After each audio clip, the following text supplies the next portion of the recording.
Hi everyone, welcome to my 7B assignment. So I was not able to secure a senior academic administrator because the chaos of this week with freshman arrival and upperclassmen arrival, it's just been crazy, so no one was available. However, my very busy, very busy boss and mentor, Sean O'Reilly, who's the director of Residence Life and Civilian Housing at Norwich University with me, very so kindly said yes to an interview on accountability and assessment. I did not record it because number one, our office is a mess with RA training and everything going on, and on top of it, through all the work, my boss has a pneumonia that he is working through. So for his sake, I did not want to ask him to do a video as well. So I hope you don't mind listening to audio, but thank you so much for listening and watching to my video. And I've enjoyed class so far with everyone. I really appreciate all the feedback and the comments over the past couple weeks. Enjoy the remainder of your summer, whatever's left, and feel free to contact me on LinkedIn. Someone mentioned that before. It sounded like a great idea, so I'd love to stay in touch and hear all about the awesome things that you guys are doing in higher ed. And enjoy my video. Hello everyone, I just wanted to introduce you to my boss and my mentor. Sean, would you like to take it away? Tell the crowd a little bit about yourself. Hello, my name is Sean O'Reilly. I'm the Director of Residence Life and Civilian Housing here at Norwich University. I've been in this business for about 27 years, mostly in housing, ranging from Keene State College as a regular public schools, Missouri Western State University, Western Kentucky University, along with private schools like Marist College, Thiel College, and most lately Landmark College and Norwich University.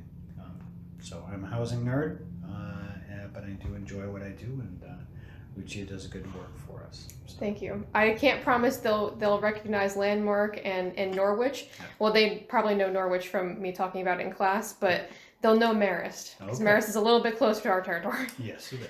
But thank you so much. All right, we'll get started. So let's answer your first question. What is the relationship between accountability and assessment in higher ed today?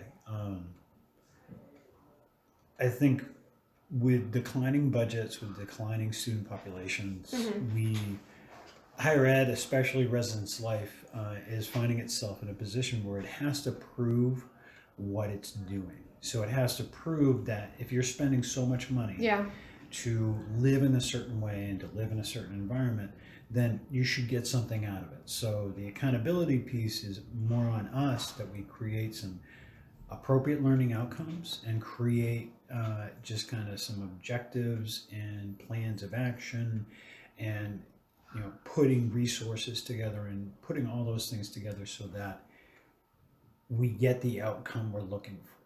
So we're targeted outcomes. That's funny that you explain it like that, because this morning in RA training, when we were going over the programming model, and Sarah was teaching them how to do programming, and then I introduced the new programming evaluation form, and people are like, we have to do another form. But I explained it exactly like that. I said, well, we need to prove that we're doing what we should be doing, that they're getting something out of it. We're not just handing out pizza in the lounge, so that way we can get more money. Yeah, exactly. And so in the assessment piece is really trying to measure out what impact it has, and also for me, for housing, it's what are some of the changes we need to make to increase the impact. And so when you and I have both talked about the importance of stepping away from that single program design, that single one thing that covers all these things, or it's expected to, and that more in the way we engage with students should be readily apparent in everything we do. So if diversity and inclusion is part of our process, then it needs to be part of a diversity statement. It needs to be part of inclusion in the training of our staff, but also in the events that we present, so that we always will treat people as individuals. We will focus on that, and we will challenge, just something as simple as challenging inappropriate behavior, something directly and honestly, and being open and willing to listen, and what that looks like. So that your second question, where it asks, how does this affect the learning process of our students, in your opinion? I think it affects the learning processes with this student population.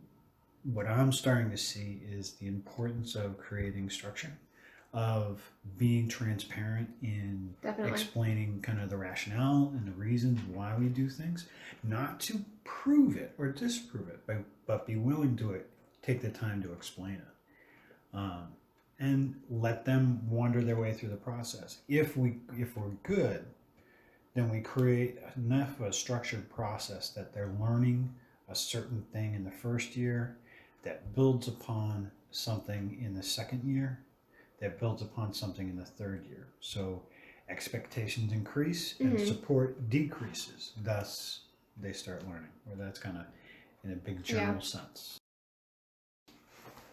I think there are, but I think it really depends on where you're at. If you're at a research-heavy institution, where there's an office of institutional measurement or institutional research, you find that the culture there is pretty good. Right where we are right now, Norwich is 200 years old, but we don't have an institutional researcher. We're just now hiring one. So it is, and it's one of those things where when you and I have, over the year and a half, have run into situations where we ask ourselves, why did they decide to go this direction? It was generally on a whim. So strategies and measures out there, benchmarking, using for us here in Residence Life, but it's a resident satisfaction survey that is done by many institutions across the country, where they look at students' resident satisfaction in dining services, in the residence halls, in the resident staff, all these things, basically what kind of community they live in. But what's nice about it is, since there are so many different schools that take it, we can choose benchmark schools and see how we measure up compared to other institutions or as a nation. Now, they've done the EBI survey here before, but it's probably due for one in another couple of years. I think that's being used a lot, but again, it's resident satisfaction. The big strategy I see us needing to jump upon is create clear learning outcomes. What is, since we are an experiential school,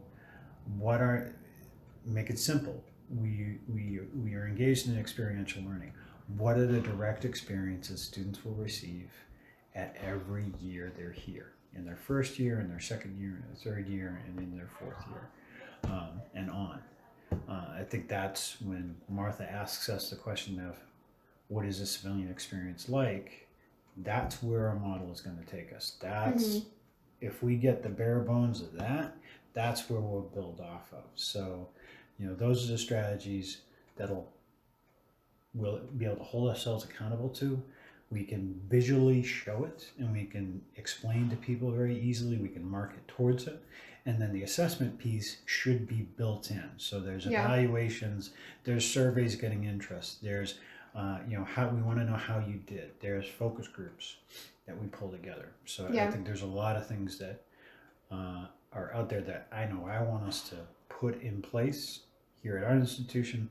In higher ed, one of the things that affects you as a professional, I know for me, is being able to quote the numbers, being able to go into an interview and say, our occupancy, when I was at Missouri Western State University, our occupancy went from 75% after the 6th week of the semester to 98%. And we budgeted on 80%. So our revenue was vastly increased, and we were able to redirect that into a 5-year development program. So being able to state the numbers, being able to put everything together and say our satisfaction went up this high, really does help you explain measurement, more than sitting in an interview and saying, I'm a people person.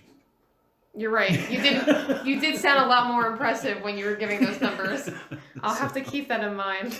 Yeah, but not too many, just enough. Yeah. Just to be able to say this is what I know. So. All right. Well, thank you very much. But I'm a numbers nerd, so just so those listening know, I'm a numbers nerd. That's all there is to it. Well, Sean, thank you very much. I appreciate your help. All right. And hopefully this weekend and the rest of the work we do for the next couple days goes smoothly. All right. Have a good night.